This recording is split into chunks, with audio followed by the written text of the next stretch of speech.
This is Echinacea pallida. This is Zahara rudbeckia. Those strawberry summer king foxgloves. George strung a line along the side here. We're making a delineation between the area that's going to be gravel and this that's going to just stay fabric. That way we don't lose our gravel coming down this hill. As the most unique spring color. How cool is this gorgeous yellow? It's been a really busy spring so far, but things are starting to bloom and look really beautiful here in the backyard. So I thought that I could show you some things that are blooming. We'll take a look at how the winter sowing did this year, and I have an update on the raspberry ripple zinnias and the Gomphrena that we started months ago from seed. Hi, it's Steph. Welcome back to our garden. Someone made a really great point recently, is that I always say welcome back to my garden, but technically George is always here helping me do all of this work, and he's always behind the camera. So I will now begin saying welcome back to our garden. And I want to start here in this woodland area because a few things have been blooming and looking really pretty. A couple of years ago on Mother's Day, my boys, my husband and the boys included, had bought this dogwood tree as a gift for me, and it was just listed as a white dogwood, but I'm very suspect that it is a Venus dogwood because some of these blooms, like this one is faded now, but the blooms on this tree are huge, and that is a characteristic of the Venus dogwood. They have the really large flowers. So this one did bloom nicely this year. Last year it did not bloom, so I did fertilize it with some holly tone, and I got more flowers this year, which was really exciting. And in this bed here, my geranium macrorrhizum is blooming. Now I believe that this is the Bevan's variety. I did buy it at a garden club plant sale several years ago. It has spread beautifully. Now the foliage has a little bit of a fragrance, and then in May they get these little pink blooms that the pollinators love. So the bees are not active yet because it's early morning, but they are all over this plant whenever it's in bloom. And my rhododendron that I planted about a month ago, it's a yellow variety, Hotai I believe is the name. It is starting to crack bud, so that is so exciting. I did put some of that bird netting over it to protect it from the deer, but I hope that I can catch footage of it when it does fully bloom because I think that's going to be gorgeous. So I did intentionally plant it in the middle of this ground cover, the geranium macrorrhizum, because it has a little bit of a fragrance to it that the deer don't like, in hopes that they'll leave it alone. And as it gets larger, it should pop up above this foliage really nicely. So far so good, but I do have netting on it just as an extra precaution. Because I really want to see it bloom. And then right here, I have a lilac. This is a Korean lilac. It's supposed to be a dwarf variety. And the interesting thing about this lilac is that it is planted underneath some trees, and it really only gets part sun, and it blooms beautifully for me every year. It is so fragrant and just a really pretty light shade of purple. I love it. Like you can smell it in this whole area right now, and I adore it.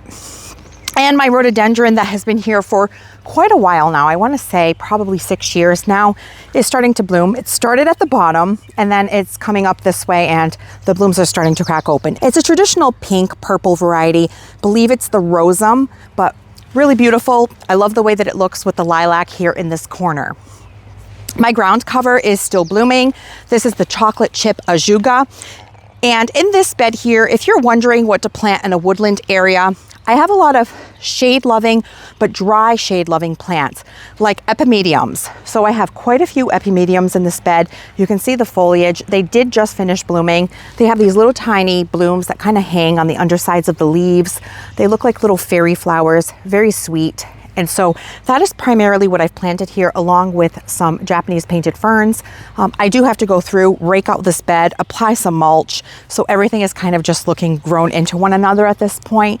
But I have really liked the way that this has turned out, and it's given me an opportunity to experiment with dry shade plants. And that is how I discovered the epimedium. And I also have a columbine that's blooming right here. So this one has a nodding flower that faces downward. It's a really pretty deep purple variety.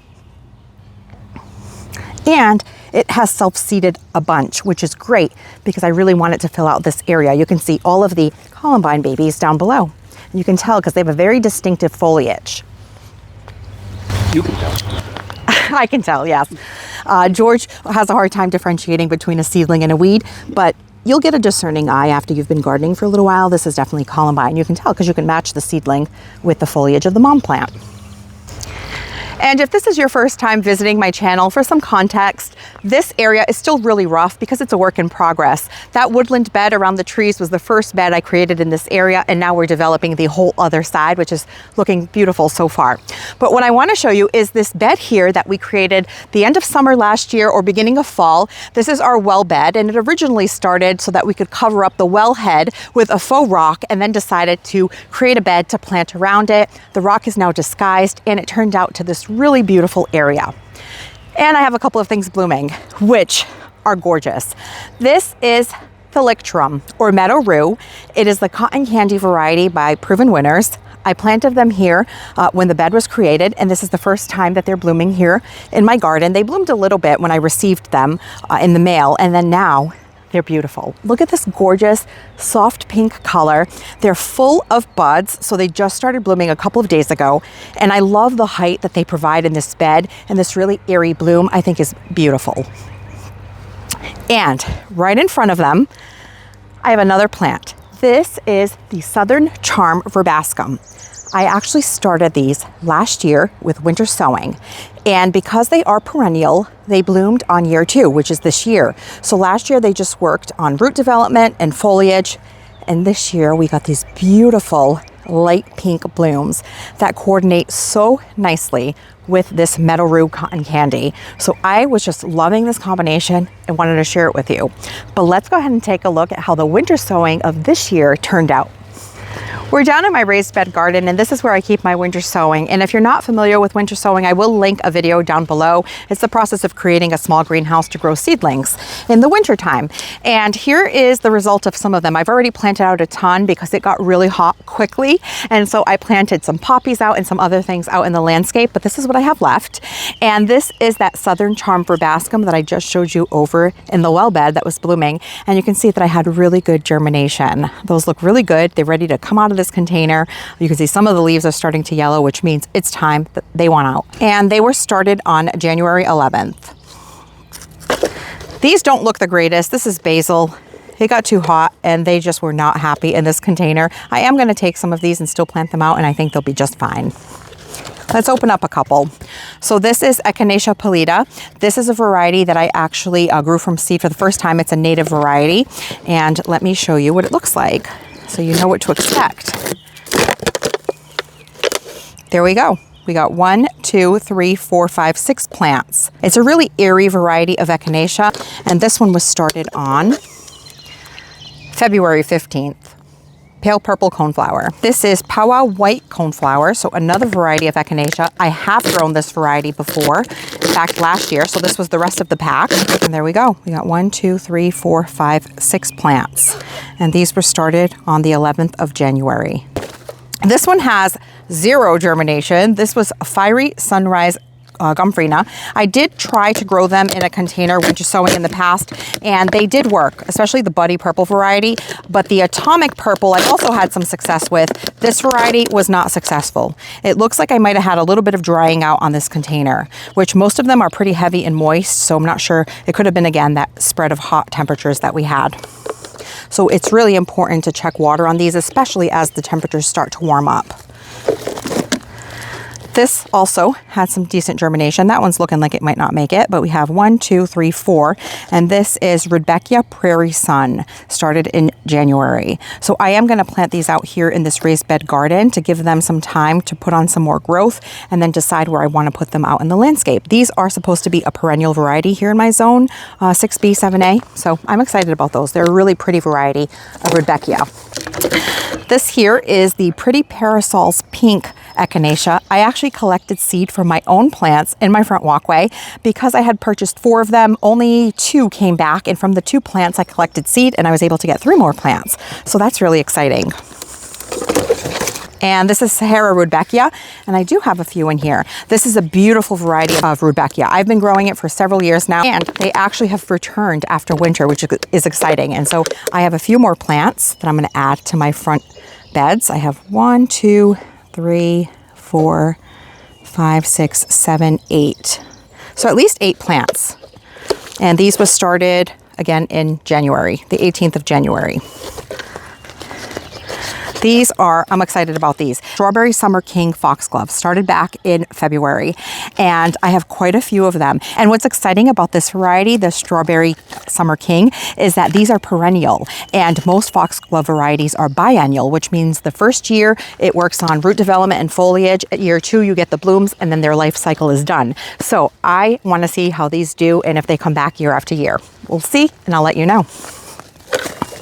Another type of verbascum, this one is just a mix, so purples and pinks. Again, really good germination on that. This one here, you can actually see some of the sun scorch that it got when I opened the container. We literally had 3 days of 85 to 90 degree temperatures, which was really quick in the season to get that weather in May. And so here we have some Canterbury bells. I grew these last year from winter sowing. They are gorgeous. You get these bell-shaped flowers in shades of purple and pink, sometimes even white. So pretty. And I like them so much. I grew the rest of the container of seeds, or the pack of seeds, this year. I got quite a few of them, so I'm going to plant these out. These are hollyhocks. They look a little yellow. They definitely want to get out of this container, but I got 1, 2, 3 plants, it looks like.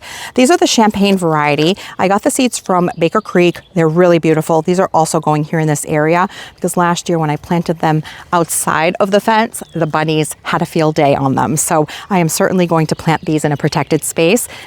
And then these, I collected my own seed again. I've been doing that for several years now. It's the Blue Glow Globe Thistle. And I got 1, 2, 3, 4, 5, 6, 7 plants. And I will show you on the way out of this garden, the ones that I have in the landscape that I winter sowed last year, how much bigger they look this year. They look really good. So all in all, it was a pretty successful year. I've, like I said, planted most of them out already. In fact, right outside the garden, let me show you, George, if you want to check that out. I have some poppies that are getting ready to bloom. They are the Flanders poppies. They're a corn poppy, so they're like an orangey red color. They did so well last year, and they're doing really well again this year. Look at this. And they look so good. It's such a vibrant shade of like an orangey red. Not a color that I would plant out in my garden beds typically, but I really like them as an annual. And this is some bachelor's buttons. It's the Black Boy variety. So it has like a deep burgundy, very dark bloom. And again, it's all budded up and getting ready to bloom. I had the same combination in this bed last season. My garlic is doing amazing. Look how large it is. I have been fertilizing it once a month, and it's been getting ample water because we've had a pretty rainy spring. So I am excited to see how big the heads come out this year. But in this Vigo bed that we installed 2 seasons ago now, I used to grow, 3 seasons. This is the 3rd season with these beds. So I used to grow my dahlias in this bed. And this year I'm not growing that many dahlias. I am growing 2 varieties, maybe 3. One that I purchased from my friend Steffi from Growing in New England. That is the Dahlia Marlene that she has bred for the last couple of years, which is really exciting. But in any case, that opened up this whole bed for me to grow my zinnias. And I have quite a few. I pack them in tight. They're only about 8 inches apart. And I have a few varieties. So I have the linen variety from Johnny's. I have an Oklahoma blend. I also have several varieties of the Benary's Giant. I have the wine, the salmon rose, and the lime, as well as the lilac. So I cannot wait to see what these look like when they're in bloom. I did pinch them back quite a bit, which is why they look the way they do. But in about a month or so, we should have some pretty good growth, maybe even some flowers. I still have a tomato to plant, but right here I want to show you something I've also started from seed this year. I showed you the packet back in the winter. I had gotten it from Select Seeds, and it is the Cantaloupe Calendula. That's what it is. Really pretty colors. So some of them are a golden yellow, some are more orange, then they soften up to this light yellow, and some of them have this really pretty kind of apricot cantaloupe color. And they look really pretty. I haven't grown calendula in quite a few years, so I wanted to try this variety. They're supposed to bloom throughout the summer, so time will tell. And so far, so good. I planted most of them here and a couple in the bed behind. I also have some more zinnias, and this is some amaranth with the red foliage. And I had a bunch of dill that self-seeded, which was exciting because I love dill. It's great in potato salad, pasta salads, but it's also really nice even as a filler when it starts to bloom. It is onions, yeah. So this is the chives that are actually blooming. Look at that. So pretty, right? Some people make vinegar out of this, like chive vinegar with the blooms. And these huge plants that I have here are actually feverfew that overwintered. And these make great fillers and cut flower arrangements. And they're starting to form buds at the tips. So these are going to bloom pretty soon. And I actually had 3 plants that came back. This one and these 2 right behind me, which is crazy because we had a really cold winter this year. I even had parsley that came back. It got so large, I just cut back a ton and gave some to my mom and used some in dinner this week. We made some chicken marsala. I've shared that recipe on the channel before. But all in all, things are looking good. And the last update I have for you in this area is a couple of things actually. So here are the snapdragons that we started under grow lights indoors this winter. This is the Madam Butterfly. Look at this. They have buds and they're starting to get ready to bloom. I have quite a few plants in this corner. The Lisianthus, this is the first year that I'm growing Lisianthus. I started 24 cells of seeds and I only ended up with 1, 2, 3, 4, 5 plants. But they're doing well and I'm hoping that we get to see flowers from them. And then I have some bachelor's buttons, some celosia, some more zinnias, ton of zinnias. But what's really exciting is, do you remember about a month ago, I shared that I had some nasturtiums that I was hardening off and we got a really cold frost. And they were not happy. They wilted, they were just pouty, and I didn't know what to do with them. But I had looked it up and it basically said, leave them alone, plant them, and they should rebound as long as the stem is firm, which they were. So I planted them out and look at them now. They're doing great. So apparently with nasturtiums, you can plant them pretty deep and they'll start to root under the ground. And so that's what I did. I planted them deep. They have all this beautiful new foliage. So I'm happy to report that they did bounce back all the way down. You can see that. So right outside our raised bed garden where we have our hillside garden and where we're installing a greenhouse, there's been a lot of progress made this week as well. So I mentioned in my last video, the update we did on this area, that I had planned to plant some of these lavender plants. They're called the Sweet or Summer Serenade, is it? The Summer Serenade Lavender by Proven Winners. This is going to be a new 2027 release that I'm testing in my garden. So I initially thought that it would look beautiful to have this path lined with lavender on both sides. It would smell amazing. But when I really thought about it, lavender blooms for kind of a short time and it blooms once and it's done, where catmint or nepeta will continuously rebloom throughout the season, especially if you deadhead it. And so I recently went over to Lowe's and they were having a sale, 2 for $10 perennials of their house brand black container 2-quart perennials.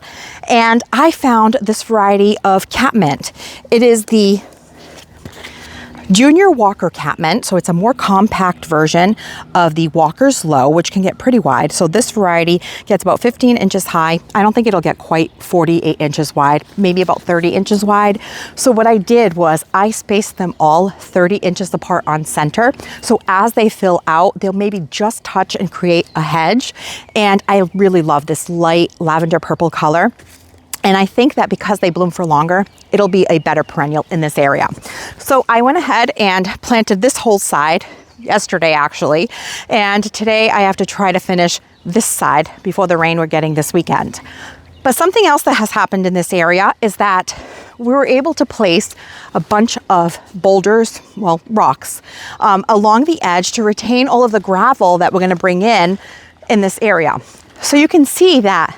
Now this was all George's doing. He did an amazing job. This is all rock that you find on our property. Living here in New England, there is no shortage of beautiful rocks on our property. And while they can be a little difficult when you're digging holes, you can use them for so many pretty things around the landscape. So here, what we did was we created these tree rings so that it will retain our mulch and everything outside of the rocks will be gravel. So we did this kind of rock line all the way down to hold the gravel in this area. Inside the tree rings will be mulch. And you can see that George strung a line all the way down to make sure that it stays pretty even. Now rocks are pretty irregular shaped, right? But he did such an amazing job getting these all lined up. I don't know if I ever mentioned this before, but George's dad, my father-in-law, was a stonemason. And I really think that George has some of that in his blood because anytime that he's done stonework for us, he always does such a great job. But this turned out really nice. And so the next step is going to be to bring in the gravel, bring in the mulch, and then finally we can build the greenhouse. And the other thing that I did in this bed was I dug up a few plants that were kind of a little overgrown. And what I did was I brought them to our garden club plant swap. So I had some phlox and some rudbeckia in this area. And to give these roses that I planted recently a little bit more space, I dug those up and I also planted the nepeta. And the next thing I'm going to plant in this area is some foxgloves.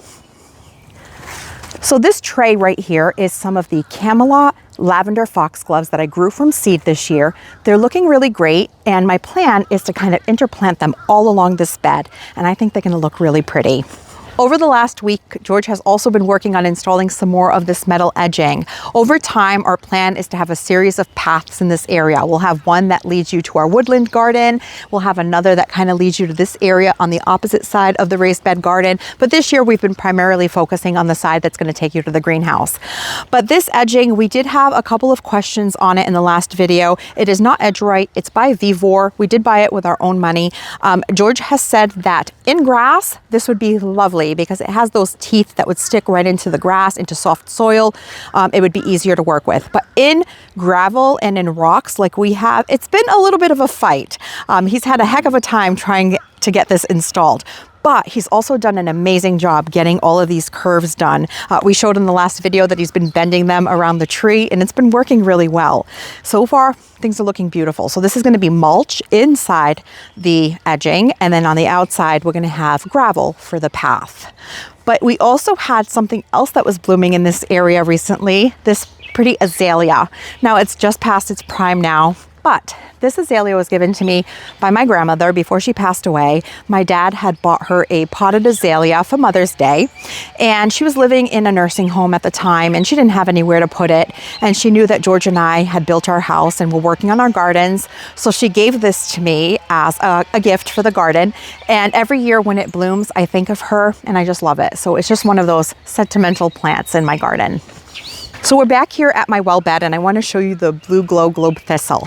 Now this is a beautiful perennial with these blue globe shaped flowers, and when you winter sow them, this is what they look like. So this is this year's batch from the seeds I collected. And don't let this tattered foliage fool you. These are perennials. They're super hardy. In fact, you can see they're already pushing out some new growth right there. So these are going to be just fine. But last year's batch looked like this, and I planted them out when we created this bed. And look at what they look like now. So I have a drift of them starting here at this calamenta, going all the way through to that calamenta right there. And look how nice they look. The foliage grew really well, and I'm pretty sure these are going to bloom this year, which is super exciting. So if you have never tried blue globe thistle before, it's an excellent plant. I actually like it better than the Euringium, the sea holly, because those can get a little floppy, where these are nice and sturdy and they hold up pretty well. They get to be about 36 inches or so, 36 to 40 inches in height. So it's a great perennial. I want to share with you this really cool conifer that gets the most amazing spring color. This is a Taylor's Sunburst Lodgepole Pine, and it gets these gorgeous tips of golden yellow in the spring. Now, it doesn't stay like this all season. This is just its spring color, and it is really cool. So if you're looking to add a pine, this is a conifer that you should add to your list because it's got really great spring color. It's been a busy few weeks around here trying to get as much work done on that project as possible whenever we have any time, which is why I haven't been able to film a lot of my planting, because it takes quite a bit of time to reposition my camera. But I wanted to give you an update on how things are going. And here are some trays of some plants that I'm going to be planting out in the landscape, hopefully today. This is the Gomphrena that I'm going to put in my front walkway this year. It was a new variety that Johnny had this year called Gomphrena Sequin, and hopefully they bloom nicely for us this season. We'll see. George picked these out. The bloom should be a light pink color. So I'm looking forward to it. I want to see what they look like. And here is my tray of the Raspberry Ripple zinnias. These were started back in April, actually on the 23rd of March is when we started them. And they're looking really good. Some of them are already starting to bloom. And these go through several color changes. They go from this darker pink to a striping effect, and then they fade to this kind of light white with a little bit of pink. I mean, they're beautiful, and they're a low growing zinnia, so compact. They stay only about 18 to 20 inches in height and in width, so they're nice and bushy, and they pump out blooms all season long, from right now in May through our first hard frost in fall. So these are also going to get planted outside by our front driveway walls. So I'm going to go ahead and get to planting, and I hope that things are going well for you. Let me know what you've been able to plant so far this spring and how your winter sowing did. Thank you so much for spending your time with me, and I'll catch you in the next one.